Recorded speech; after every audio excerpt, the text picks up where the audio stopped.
এবার আপনাকে স্যার একটা শেষ প্রশ্ন করব, সেটা হলো আপনি যখন ৭৭ সালে বামফ্রন্ট সরকার প্রতিষ্ঠিত হয়, তারপর যখন ত্রিস্তরীয় পঞ্চায়েত রাজ চালু হয়, তো সেই সময়কার প্রথমবার জেলা পরিষদে আপনি নির্বাচিত হন, তারপর একাধিকবার নির্বাচিত হয়েছেন। আপনি ধর্মে হিন্দু, কিন্তু এলাকাটা পুরোটাই ৯০ থেকে ৯৫% মানুষ মুসলিমের বাস, আপনি যে এলাকায় থাকেন।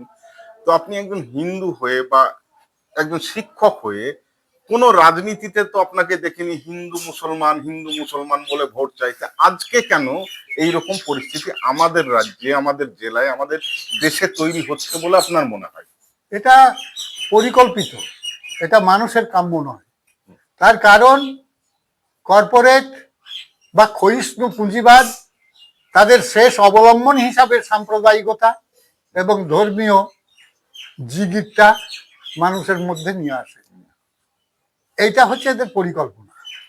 আমি এখানে দেখেছি, আমি বিশাল এলাকা ঘুরেছি, আমি সাম্যবাদী রাজনীতির, সাম্যবাদী সমাজ ব্যবস্থার পৃষ্ঠপোষক, এবং আমি তাই চাই আমার সর্বান্তকরণ দিয়ে।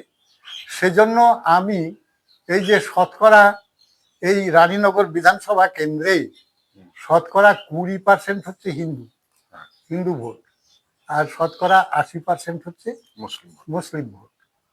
আর আমাদের এই এলাকাটাতে তারও বেশি মুসলিম মাইনরিটি। এই বিশাল এলাকায় আমার রাজনৈতিক মতাদর্শ প্রতিষ্ঠায় আমি কোনো মুসলিম নেতা হায়ার করিনি কোনো দিন। আমি আগেও যেমন ছিলাম এখনো তেমনি আছি। সে কেউ তৃণমূল করতে পারে, কেউ কংগ্রেস করতে পারে, কেউ বিজেপিও করতে পারে। এখানে তো বিজেপি করার কোনোই মানে হয় না। সেটা হচ্ছে তৃণমূলকে সহযোগিতা করার জন্য বিজেপি করে। এখানে বিজেপিরা এখানে যেসব ক্যান্ডিডেট চাপিয়ে দেয়, যেসব ঘটনাগুলো ঘটায়, সেটা হচ্ছে এদের একমাত্র লক্ষ্য যে সাম্যবাদী আন্দোলনটা যাতে, সমাজতান্ত্রিক আন্দোলনটার যাতে অগ্রগতি না ঘটে, মেহনতি মানুষ, সাধারণ মানুষ তাদের রুটি রুজি, তাদের দাবি দাওয়া নিয়ে যাতে সংগঠিত হতে না পারে, এই জন্যই বিভাজন। আর এই জন্যই এই ধরনের এসআইআর কেন্দ্রিক যে এই অব্যবস্থা, পরিকল্পিত অব্যবস্থা, এটা হতে পারে না। এটা তামিলনাড়ুতে হচ্ছে না, বিহারে হয়নি, পশ্চিমবাংলায় কেন হলো না, কেরালায় হলো না?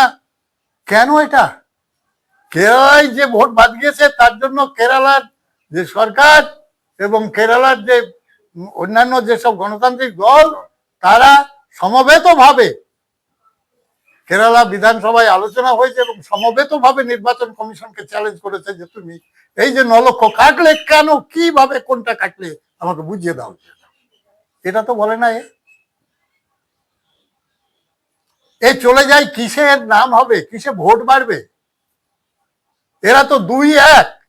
বিহারে যেমন বিজেপি চালিয়ে দিল, মেয়েদের অ্যাকাউন্টসে 10,000 করে দিয়ে দাও ভোটের মুখে, আর এ বলল যে এখন মেয়েদের ওই 1000 থেকে 1500 হয়ে গেল। বেকার যুবকদের চাকরি তো দিতে দেয়নি, দিবে না সংকল্প। সেখানে বেকার যুবকদের 1,500 টাকা করে, তাও কজন পাবে তার ঠিক নাই, পাবে কিনা তার ঠিক নাই। তার কারণ 2013 সালে একবার এরা এই সার্কুলার দিয়েছিল। এটা নতুন সার্কুলারের কিছু নয়, এটা হচ্ছে যে বেকার ভাতা চালু করেছে পশ্চিমবাংলায় বামফ্রন্ট সরকার। সেই সরকারের যে নীতি, সেই নীতিকে বাদে নিজের সবকিছু, এই যে সব উচ্ছেদ করেছে, সব নিজের পরিকল্পনা মাফিক। আর 12 মাসই ভোটের চিন্তাই করে এবং কিসে ভোট পাওয়া যাবে সেই কাজ করবে, তার বেশি না।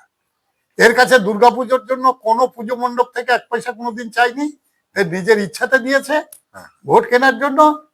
এ বামুনদেরকে দিচ্ছে, মৌলবীদেরকে দিচ্ছে, কেউ চাইনি। এ দিচ্ছে ভোট বুক করার জন্য, মেয়েদেরকেও দিয়েছে তাই নির্বাচনের সামনে।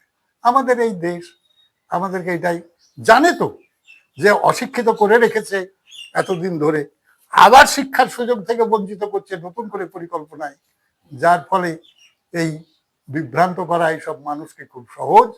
তাই এই পথ অবলম্বন করেছে ক্ষমতায় টিকে থাকার। এই হচ্ছে ঘটনা।